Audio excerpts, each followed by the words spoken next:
हमारे चैनल को सब्सक्राइब करें और बेल आइकन दबाएं। मैं हूं दयानंद शेट्टी और आप मुझे इंस्पेक्टर दया के नाम से जानते हैं। For more episodes of CID, subscribe to LIV Crime and hit the bell icon.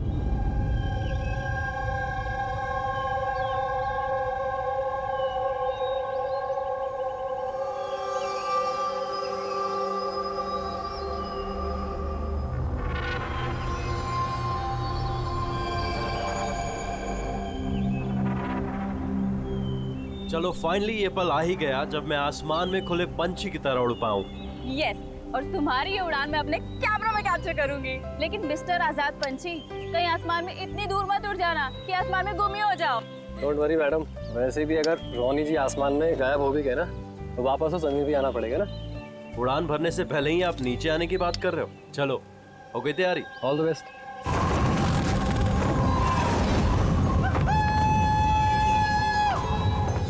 This is so much fun!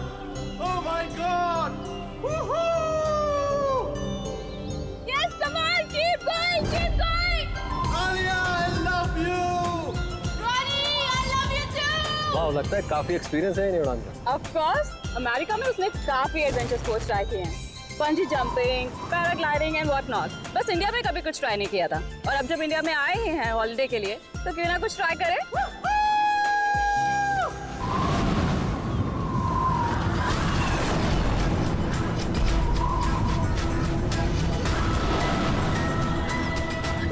रोनी को कुछ हो गया। जॉनी को कुछ हो गया, देखो।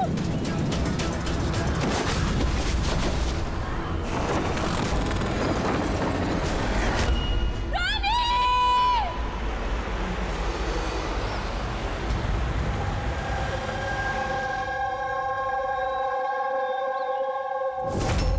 मैं और रोनी तो यहाँ हॉलिडे मनाने आए थे। मुझे क्या पता था कि ये रोनी का आखिरी दिन साबित होगा। आलिया, हम जानते हैं ये घड़ी तुम्हारे लिए मुश्किल है, मगर प्लीज हिम्मत से काम लो। अब मैं न्यूयॉर्क जाके उसके डैड को क्या जवाब दूंगी कि मैं आई तो उसके साथ थी, लेकिन लौट अकेले रही हूँ। आपको किसी पे शक है? कौन मार सकता है रोनी को? सर, रोनी को कोई क्यों मारेगा? हम तो यहाँ किसी को जानते तक नहीं। कहीं ऐसा तो नहीं कि इसका कोई दुश्मन अमेरिका से इसका पीछा करते हुए यहाँ तक आ गया? नहीं सर, रोनी का कोई दुश्मन नहीं था। He was such a lively person, सब उसको पसंद करते थे। तो तुम्हारा कहना है कि यहाँ पे इंडिया में कोई रिश्तेदार, कोई दोस्त, कोई परिवार वगैरह नहीं है यहाँ पे? ये देश हमारे लिए अजनबी है सर। सब कुछ ना इन पैराग्लाइडिंग वालों ने किया है। Please sir, arrest them. आप हमें दोष मत दीजिए, रोजी रोटी है हमारी, हम क्यों मार रहे हैं इनसे टूरिस्ट को? तो किसने मारा रोनी को फिर? सर, ये मुझे भी समझ में नहीं आ रहा है। 3000 फीट की ऊंचाई से गोली कैसे चली? किसने चलाई? तो रोनी 3000 फीट की ऊंचाई पे उड़ रहा था? हाँ सर, और मैंने खुद गियर चेक किया था, कोई भी खतरनाक चीज नहीं थी उसके अंदर। और उसके आसपास किसी को उड़ते हुए देखा आसपास? नहीं सर, कोई भी नहीं था। आसमान एकदम साफ था, रेडियस भी क्लियर था, और वो अपनी उड़ान एंजॉय भी कर रहे थे। पर सडन पता नहीं क्या हुआ, एकदम से धड़ाम से नीचे आकर गिर गए।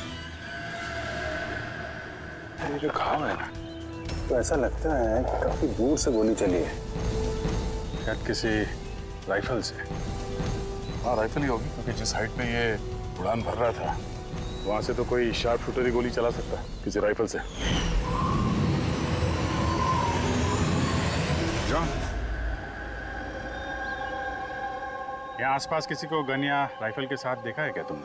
यहाँ पर गन लेना अलाउ नहीं है। आप असली गन की बात कर रहे हैं, वो दिवाली वाली पटाखे की बंदूक भी नहीं ला सकता कोई। आप लोगों ने देखा यहाँ पर किसी को? नहीं मैम, नहीं तो नहीं देखा। नहीं मैम। अच्छा आलिया, जब आप यहाँ पर आई रोनी के साथ, आपको किसी पे शक हुआ? कोई आप लोगों को फॉलो कर रहा हो, कोई आदमी जो गड़बड़ लगे? नहीं सर, ऐसा तो कोई नहीं था। तो क्या गोली आसमान से चली है क्या? सर, मैंने बताया ना, रोनी जी के आसपास में कोई उड़ नहीं रहा था, तो फिर आसमान से गोली चलाएगा कौन? हाँ सर, आसमान में कोई भी नहीं था। आप चाहें तो ये फुटेज चेक कर सकते हैं, इसमें कोई भी नहीं है साथ में।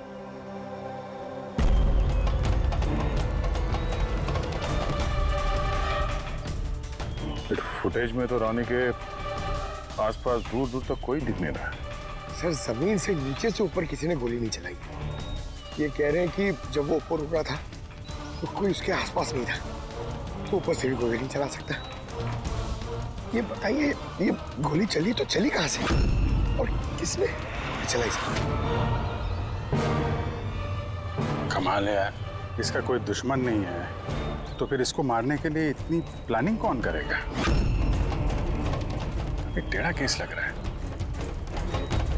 तो किसी टेढ़े आदमी को भेज देते हैं, टेढ़े सबूत, शायद उसे कुछ पता चल जाए।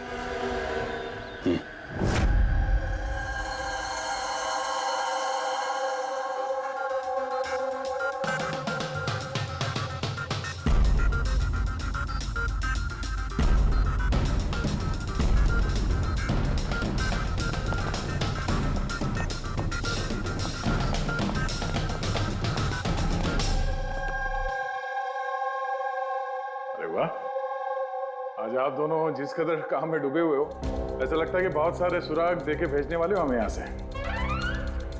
बहुत सारे सुराग? हाँ, और अगर एक भी नहीं मिला तो? सीधे सीधे बता ना, कोई सबूत मिला ही नहीं है, कोई सुराग ही नहीं मिला सर उस गोली के बारे में कुछ पता नहीं चला? इतना पता चला है कि भाई ऊपर से किसी यूएफओ ने गोली चलाई हो। यार सालों के क्या बच्चों जैसे यूएफओ की बातें करते हो? और ये क्या है, ये बता, हमें समझाने के लिए किया है क्या? हाँ बता। ये देखो बॉस, रॉनी ग्राउंड से 3000 फीट की ऊंचाई पर उड़ान भर रहा था और गोली लगी है उसे इससे भी ऊपर से, लगभग 1000 फीट की ऊंचाई से, और ये गोली 60 डिग्री के एंगल से लगी है उसे। मुझे तो सोच सोच के चक्कर आ रहे हैं। आसमान में ऊपर से कौन गोली चला सकता है रोनी पे, और वो भी कैसे? अभी ठहर जा, और चक्कर आएगा। बॉस, ये गोली लगभग 3 किलोमीटर की दूरी से चली है ना, बड़ी अजीब बात है। गोली 3 किलोमीटर की दूरी से चलती है, 60 डिग्री में आती है, रॉनी के गले में घुस जाती है टेढ़ी, मतलब राइफल भी इस्तेमाल की है, बड़ी पावरफुल। बिल्कुल बॉस, राइफल भी पावरफुल है और गोली चलाने वाला भी पक्का निशानेबाज। इतनी ऊंचाई पर हवा बहुत तेजी से बहती है और टेम्परेचर भी ऊपर नीचे होता रहता है, फिर भी उसका निशाना चूका नहीं, एकदम अचूक पॉइंट पे लगा। तो गोली चलाने वाला भी मंजा हुआ खिलाड़ी है सर, एक शार्प शूटर। बिल्कुल, और ऐसे शार्प शूटर आसानी से तो मिलते नहीं जो ऐसा कारनामा कर जाए। लेकिन सर हमने सारे वीडियोस देख डाले। जब रॉनी आसमान में था तो उसके आसपास ना तो कोई चॉपर था ना पैराशूट, आसमान एकदम साफ था सर। वही तो समझ में नहीं आ रहा है कि ये किलर, ये गोली चलाने वाला था कहां पर, जबकि सारा आसमान साफ था, या बादलों में छुप कर बैठा था। और सर वो गोली से क्या पता चला है? कुछ नहीं मिला पूर्वी। मैंने बैलिस्टिक डिपार्टमेंट का पूरा डेटाबेस चेक किया, ऐसी गोली का तो कोई रिकॉर्ड ही नहीं है। सर ये गोली जरूर कस्टम मेड बनवाई गई है।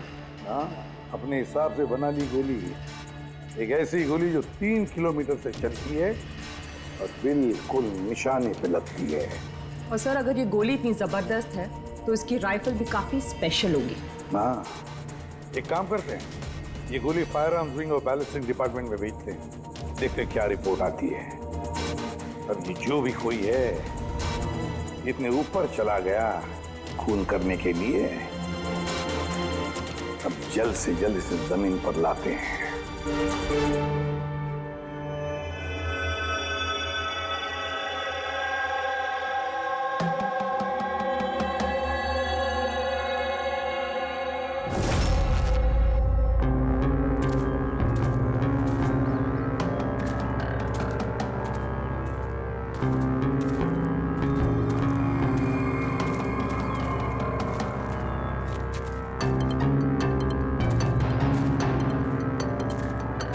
पास में है, वी कैन डू इट। यार गुरु, अब और नहीं चढ़ सकता, बहुत थक चुका हूं मैं। बस नवीन, ज्यादा दूर नहीं है, 3000 फीट चढ़ चुके हैं, पास ही में। We can do it, come on.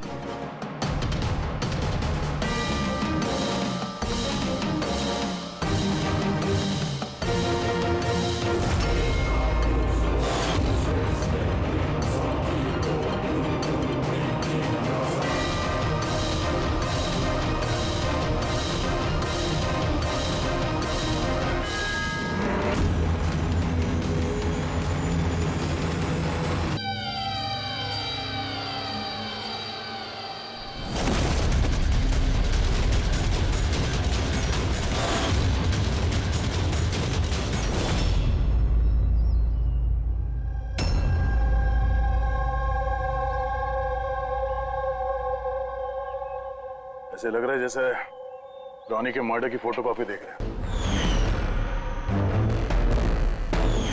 3000 feet की ऊंचाई पे ठीक वैसे ही गोली मारी है सर के पीछे। इसको भी ऊपर से गोली। क्या आप लोग जब ट्रैकिंग कर रहे थे तो ये हितेन के पीछे भी कोई था क्या? नहीं सर, हितेन ही सबसे पीछे था सर। सर ये देखिए फुटेज। सर ये वही जगह जहाँ पे ये सब कुछ हुआ।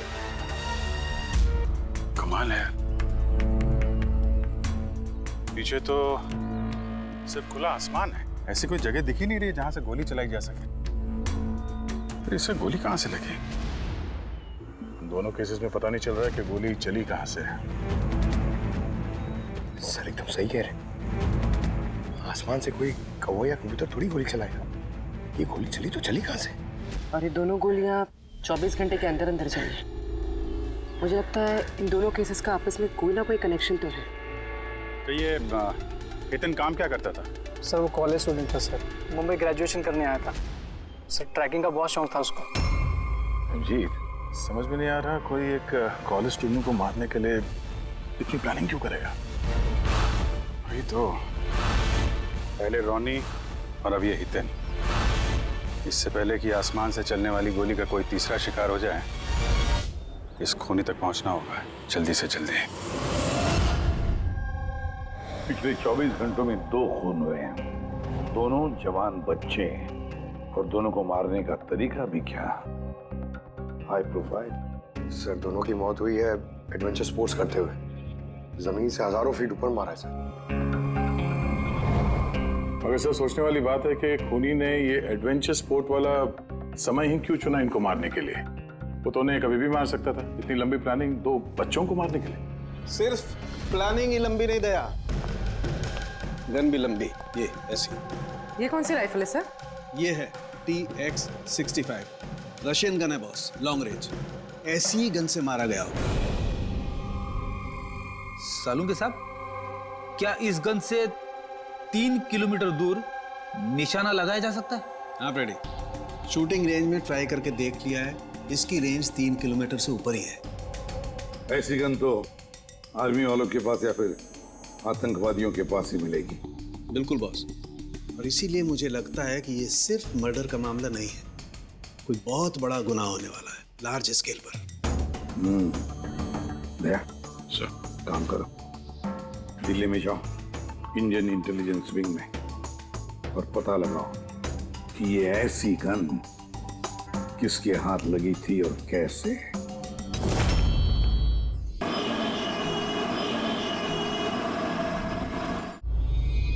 ये सारे खून इसी राइफल से हुए हैं, और आप लोग तो जानते हैं ऐसी हाई प्रोफाइल राइफल सबके हाथ में तो लग नहीं सकती। आप बिल्कुल सही कह रहे हैं सर। और गौर करने की बात तो ये है सर कि ये राइफल कोई खरीदना भी चाहे तो खरीद नहीं सकता। ये 1 या 2 पीस नहीं बिकती, पूरा का पूरा अलॉटमेंट होता है। तो पिछले कुछ सालों में जो आतंकवादी हमले हुए हैं उसमें ये इस तरह के राइफल इस्तेमाल हुए थे? जी हाँ। तो आपको किसी आतंकवादी गिरोह पे शक है? जी हाँ, अगर हमारा अंदाजा सही है तो हम जानते हैं कि इसके पीछे किसका हाथ है। कौन? इलवारे जिले में कुछ समय पहले हमारी आर्मी ने बहुत सारे हथियार जब्त किए थे। उन हथियारों में ये वाली राइफल भी। हाँ प्रताप सर, सारे आतंकवादी मारे गए, उनमें से एक आतंकवादी बचकर निकल गया और हमने उनके सारे हथियार जब्त कर लिए। Well done Pratap sir. और जो आतंकवादी भागकर गया है उसके बारे में सारे पोस्ट को अलर्ट कर दो। तो ये काम उस आतंकवादी का हो सकता है जो बचकर निकल गया था वहां से? जी हाँ, और हमारी इंफॉर्मेशन के मुताबिक ये आतंकवादी गिरोह जल्दी ही कुछ बड़ा करने वाला है। शायद ये उसी की शुरुआत हो। ये दोनों जुर्म कोई मामूली खून नहीं है, ये जरूर कोई बड़ी साजिश है, बड़ी साजिश, आतंकवादी हमले की साजिश। हाँ सर, और इस हमले को रोकने के लिए पहले इन आसमान से चलने वाली गोलियों का राज का पता लगाना पड़ेगा सर। और इस राज का पता करने के लिए हमें सबसे पहले ये पता करना पड़ेगा सर कि आतंकवादी रॉनी और हितेन जैसे आम आदमी की हत्या क्यों की। वैसे क्या कॉमन है इन दोनों खून में? सर दोनों मर्डर हवा में हुए, दोनों बार गोलियां ऊपर से चली, हाई प्रोफाइल राइफल से। किसी प्रोफेशनल शार्प शूटर का काम है सर ये। और सर इन दोनों केसेस में कोई वैंटेज पॉइंट नहीं है, कोई ऐसी जगह नहीं है जहां पे बैठ के खूनी इन दोनों पे गोली चला सकता है। वैंटेज पॉइंट, वैंटेज पॉइंट, कहीं यही तो वजह नहीं हो सकती है? तो आप कहना चाह रहे हैं सर कि खूनी के पास कोई जगह नहीं थी बैठ के गोली चलाने की, और उसे ये पक्का करना था कि उसका टारगेट छूटे ना, उससे कोई चूक ना हो, इसलिए वो इन दोनों पे प्रैक्टिस कर रहा था। Exactly Abhijeet, exactly. वो निशानेबाजी की प्रैक्टिस कर रहा था। मतलब सर उसका असली टारगेट कोई और है? सर अगर कोई वैंटेज पॉइंट था ही नहीं तो फिर वो हवा में गोलियां कहां से चला रहा था? पंकज, तुम्हारे सवाल का जवाब तुम्हारे सवाल में ही है। ये बताओ कि मेरा मतलब है इंसान हवा में कैसे उड़ता है बिना पंखों के? सर एरोप्लेन से या फिर हेलीकॉप्टर से। बस तुम्हारा जवाब मिल गया। लेकिन सर वहाँ क्राइम सीन पे ऊपर आसमान में कोई चॉपर तो उड़ नहीं रहा था, ना ही कोई केबल कार थी वहां पे। तो दया कुछ और होगा, कुछ और होगा। अभिजीत, मैप निकालो। वहां उस पैराग्लाइडिंग और माउंटेनियरिंग कैंप के आसपास देखो। मेरा मतलब है ऐसा कुछ है क्या जहां से आदमी हवा में उड़ सके? जंगल है, और हाँ, ये 2 हॉट एयर बैलून रेंजेस भी हैं।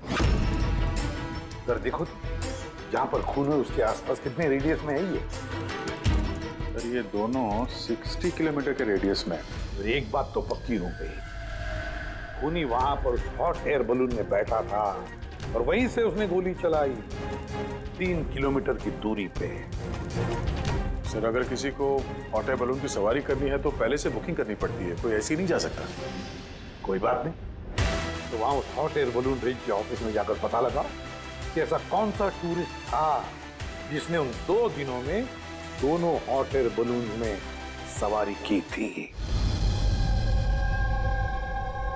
ये टोटल 12 लोगों की लिस्ट है जो उस दिन हॉट एयर बैलून में बैठे थे। कुछ लोग अलग बैठे थे और कुछ लोग ग्रुप बना के बैठे थे। तुम्हें कुछ याद है कि इनमें से कितने लोगों के पास कोई सामान या कोई बैग्स थे?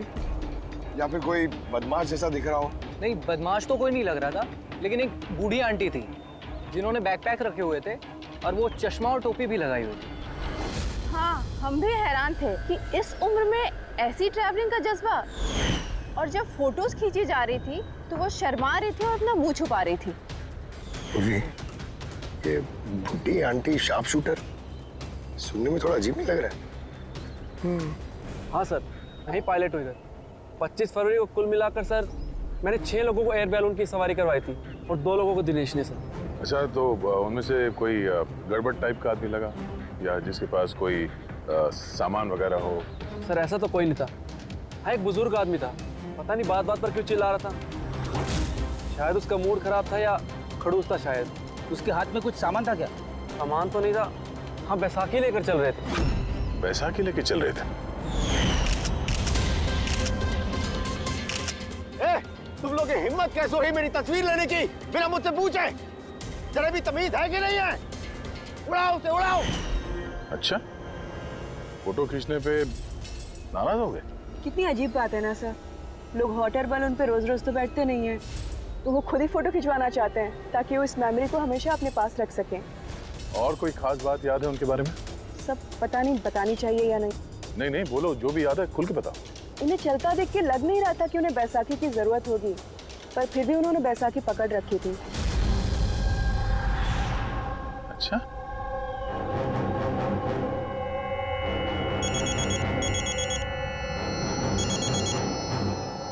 हाँ सर।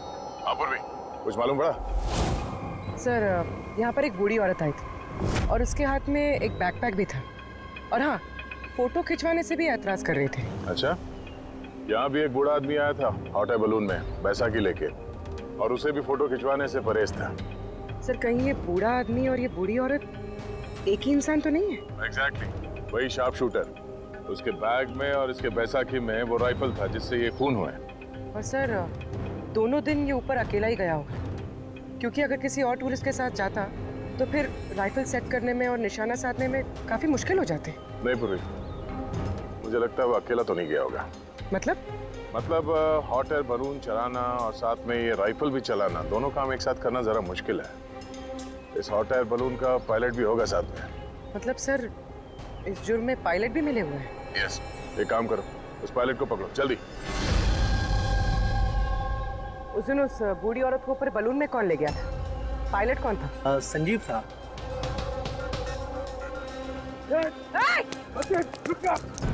ना तुम मुझे मार पाओगे और ना ही उसे।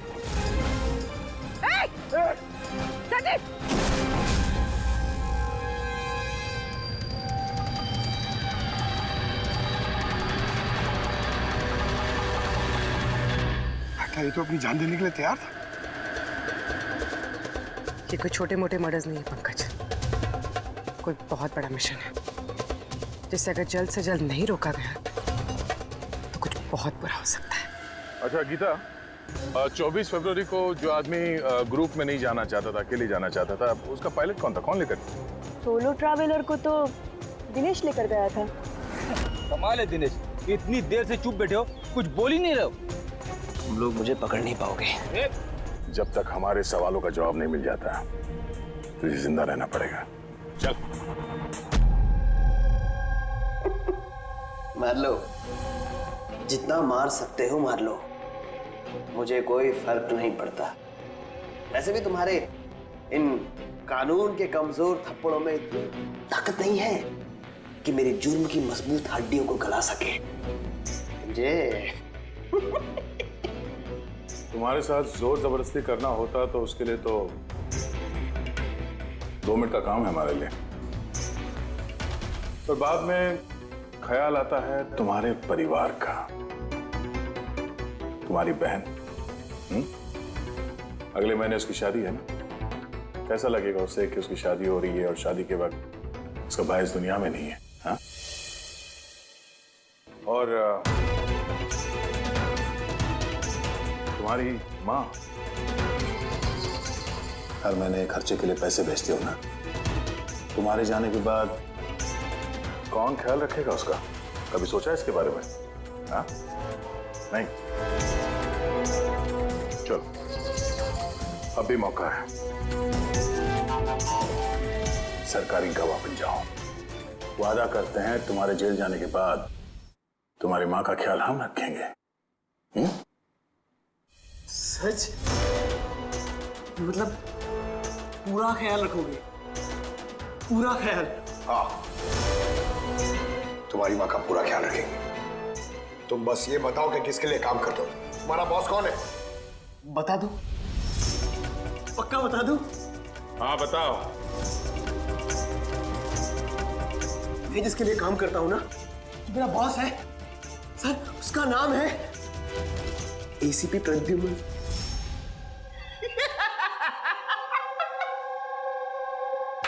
एसीपी प्रद्युमन, जाओ पकड़ लो और गिरफ्तार कर लो उसे। कहा था ना, मैं कुछ नहीं बताने वाला, जो कर सकते हो कर लो। सीआईडी वाले। सीआईडी। ओ बॉस, बॉस।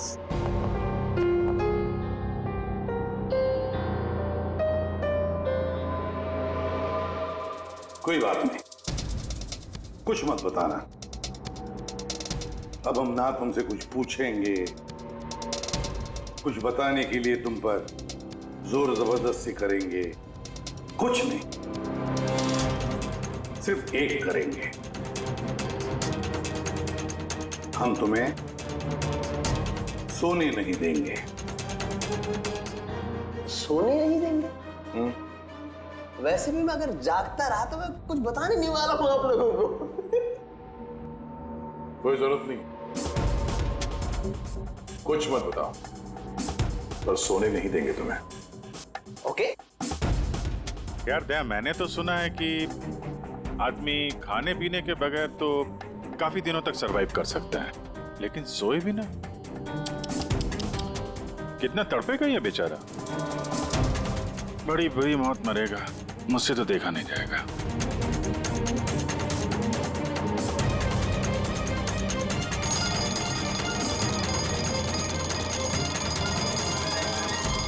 समय काटने के लिए आसानी होगी। हाँ? अपने जिंदगी के आखिरी पल अपनी आंखों के आगे गुजरते हुए देखो, ठीक है? Thank you. सोने मत देना इसको।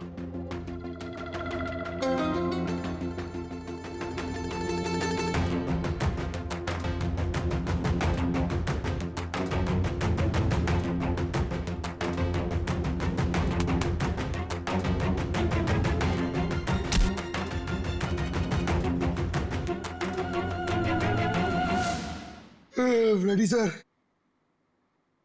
अरे कहाँ हो यार?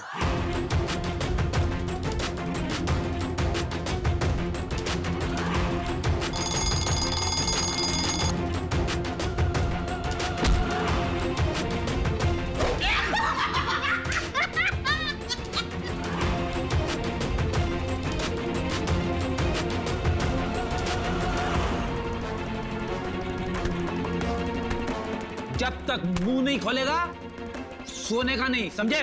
5 मिनट में नहीं। नहीं 1 मिनट। 1 मिनट तो सोने दो। 1 सेकंड। सोऊंगा नहीं। नहीं सोऊंगा बिल्कुल नहीं, बिल्कुल नहीं सोऊंगा।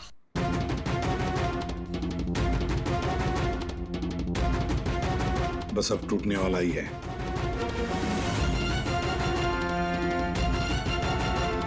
सब बकना शुरू कर देगा अभी। बल्लू, बल्लू नहीं सोएगा तू।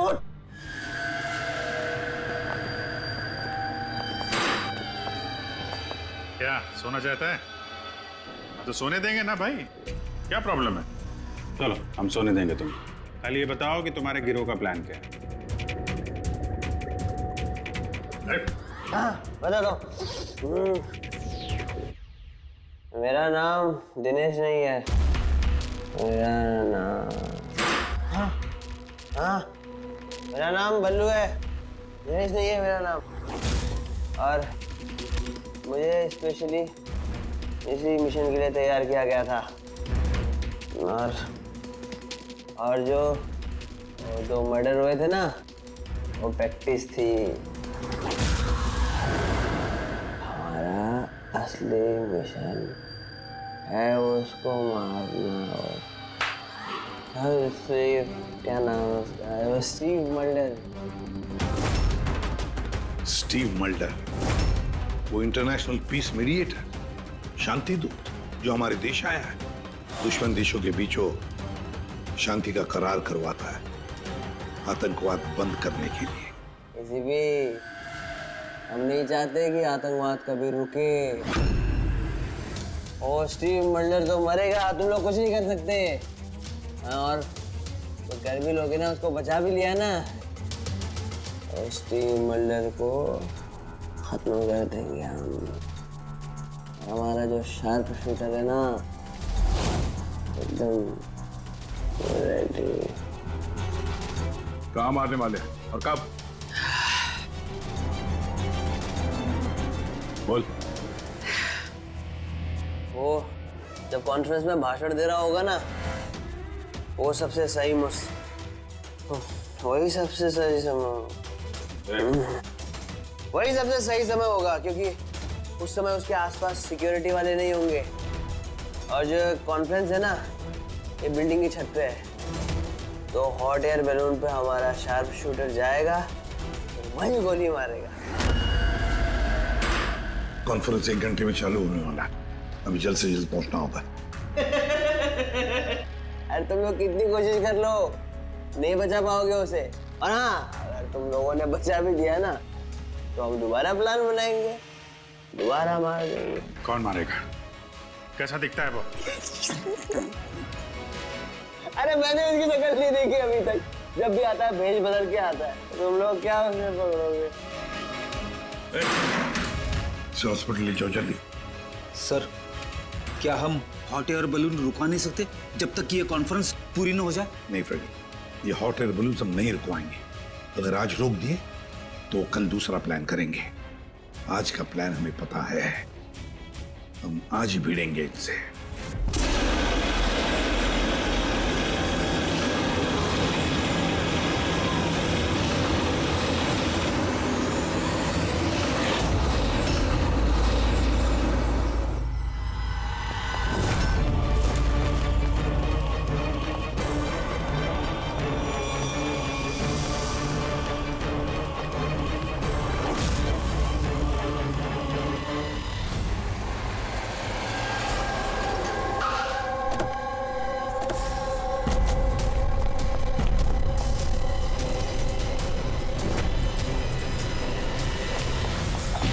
सीआईडी।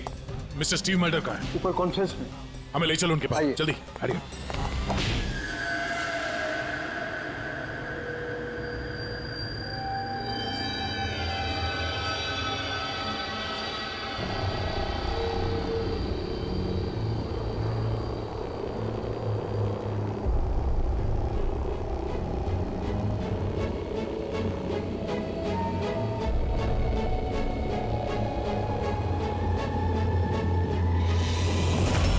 सर यहाँ पे 4 बलून है, 2 हवा में है और 2 रेडी हो रहे हैं उड़ने के लिए। मेरे सामने जो बलून है सर,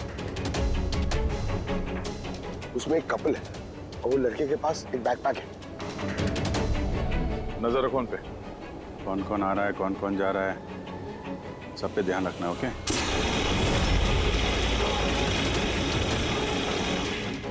सर उनका बलून टेक ऑफ हो गया सर।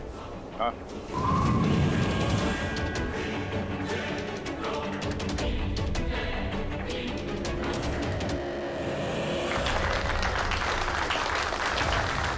इस दुनिया में टेररिज्म क्यों है, ये क्वेश्चन बहुत जरूरी है। और ये टेररिज्म तभी स्टॉप हो सकते हैं जब सभी देश भाई भाई की तरह साथ रहें। टेररिज्म को जड़ से उखाड़ फेंकना होगा हम सबको।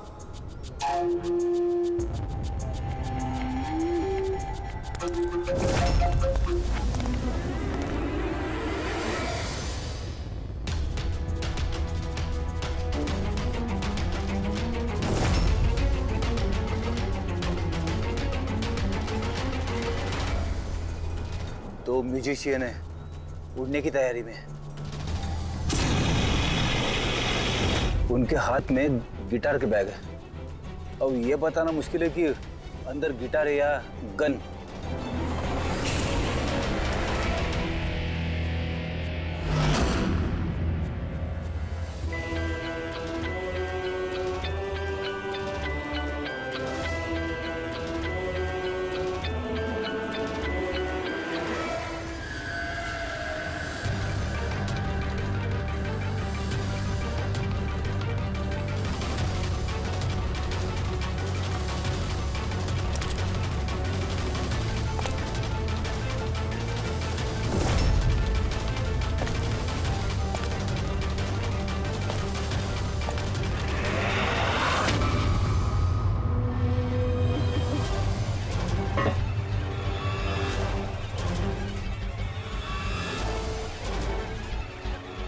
सर और एक आदमी आया है, उसके पास एक बैकपैक और एक क्रच है। वेट करते हैं।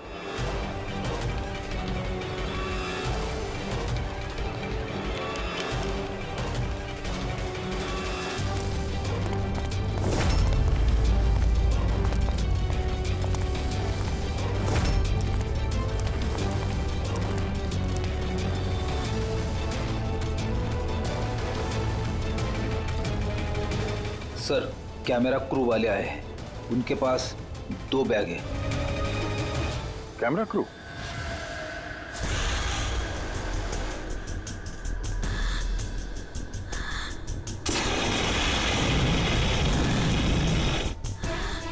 उन्हें नजरों से ओझल होने मत देना, नजर रखो उन पे।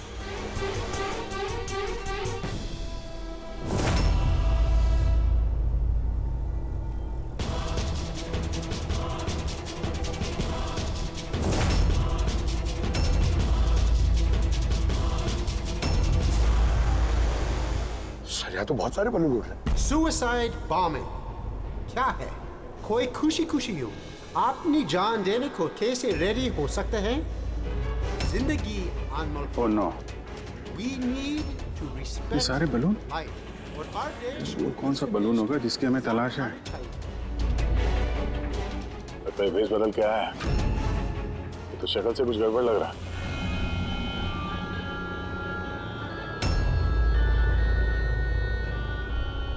क्या? वो गिटार वाले पे नजर रखो। अपनी गलतियों से सीखना चाहिए हमें, ताकि World War I और World War II जैसे ये तो गिटार है। चल क्या रहा है ये? ऊपर जाके ये लोग म्यूजिक बजाने वाले हैं क्या? बाकी तो सारे बलून्स निकल गए, एक रह गया। मतलब सर इस बलून में हमारा sharp shooter. Wait and watch. ये अपनी जगह से हिल रहा है। Camera crew. सर ये कहाँ गायब हो गए?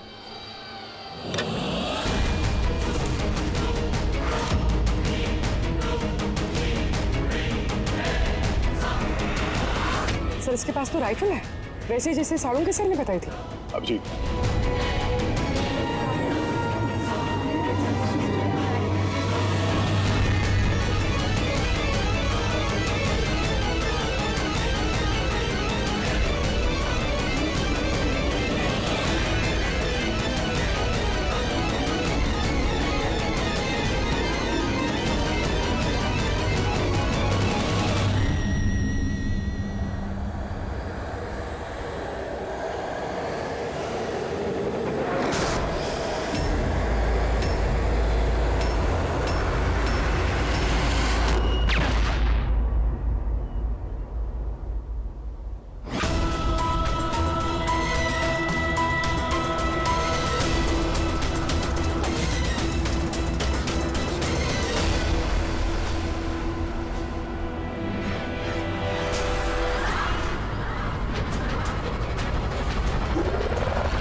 Mister Steve, your life is in danger.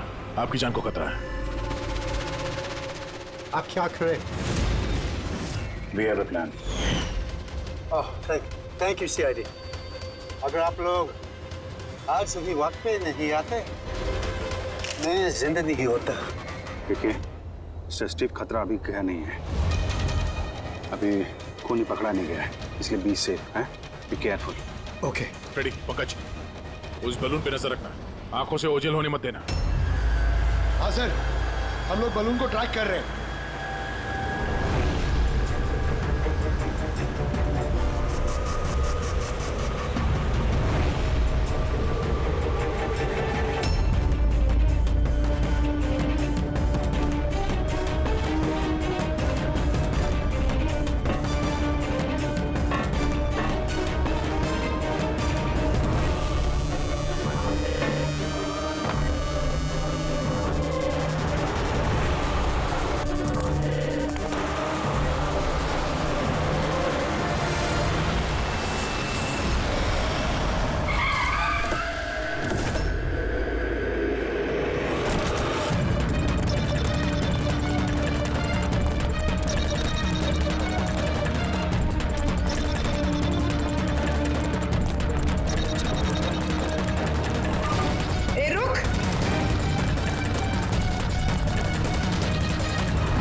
हाँ पूर्वी,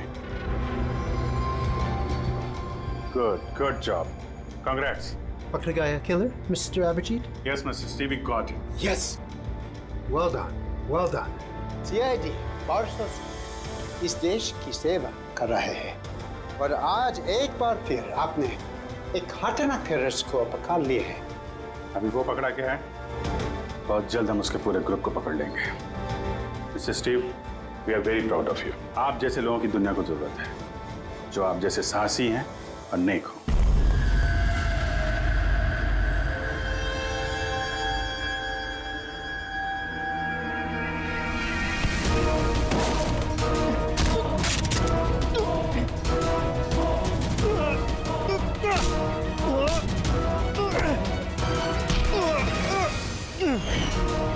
तो तुमने भेस बदलकर अपनी और हितेन का खून किया था। तुम मिस्टर शार्प शूटर, अब जेल की उड़ान भरना फांसी पे छूटते हुए समझा।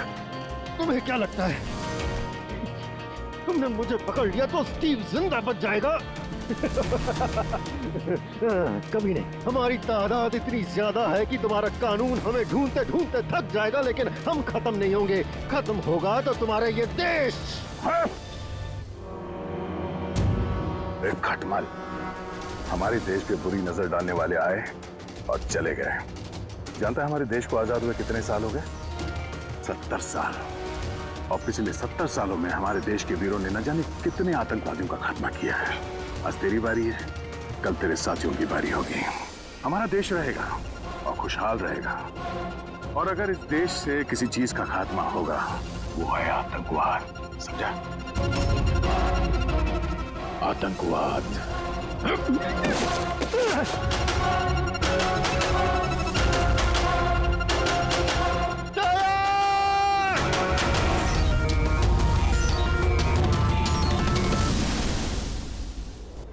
आतंकवादी पीठ पे ही गोली मारोगे? हम लोग यहां खाते गोली, यहां।